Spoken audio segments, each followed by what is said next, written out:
For this video, I'll be attempting to bypass the LCM's flasher for return signals with this LED compatible electronic flasher. It is a two-prong flasher with a ground cable. The first thing I'm going to do is try to test this flasher in the connector for the LCM to see if the car will even use this flasher. If it doesn't, then I'll run to the auto parts store and get another one. For testing purposes, I now have my flasher wired up to the LC connector. My red wire goes to the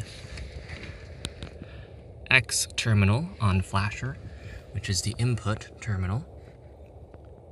That connects to pin 15 on the LCM connector, which is the white with pink stripe wire. My green wire, which connects to the L or load terminal on the flasher, is going to pin 13, which is the blue wire, or the light blue wire. And since this flasher has a ground cable, I have it grounded on the dashboard. And it works.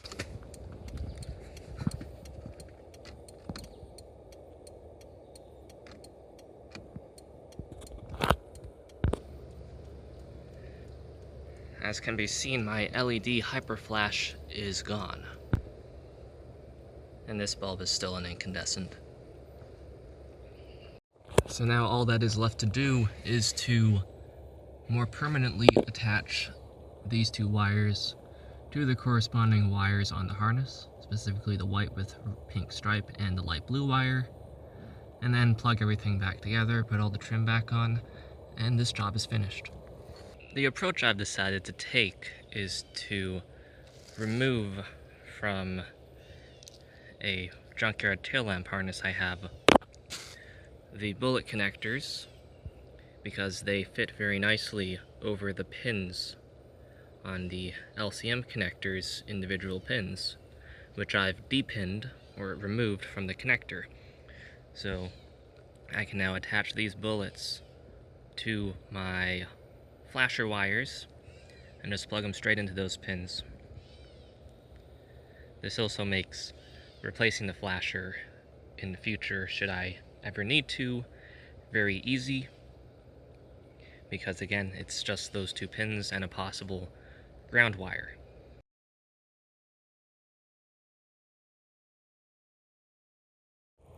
I've also gone and insulated the otherwise very exposed pins, depinned from the LCM connector, just to be extra secure that nothing's gonna short out down here. Now with these connected, let's do one final test that everything works.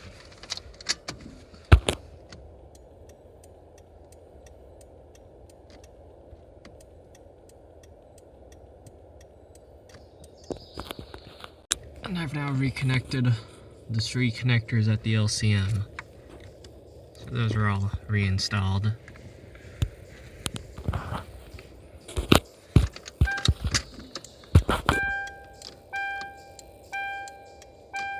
And these still work.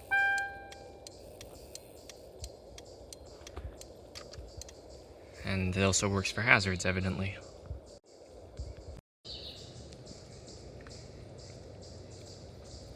A little bit of wire loom and a couple zip ties puts the finishing touches on keeping the flasher and its wiring up and out of the way. And once this Footwell cover is put back on, the only evidence that anyone ever did anything here, in my case, is this ground cable on the spade connector. This is a very stealthy, this is a very low profile mod, much cleaner and easier than sticking load resistors everywhere, and if you do that properly, drilling them into the car so they cool correctly. This is a much simpler mod. A lot less, if you choose to do soldering, there's a lot less soldering involved much less crimping involved. A side effect of the mod is that your flasher now sounds different. In my case, it now has this very obvious ping sound, which I don't mind. And based on how I did it, it will be very easy to swap out my flasher, possibly to one without a ground cable, but it doesn't really matter if the sound bothers me that much, and it really doesn't. I hope this mod has been interesting. Thank you for watching.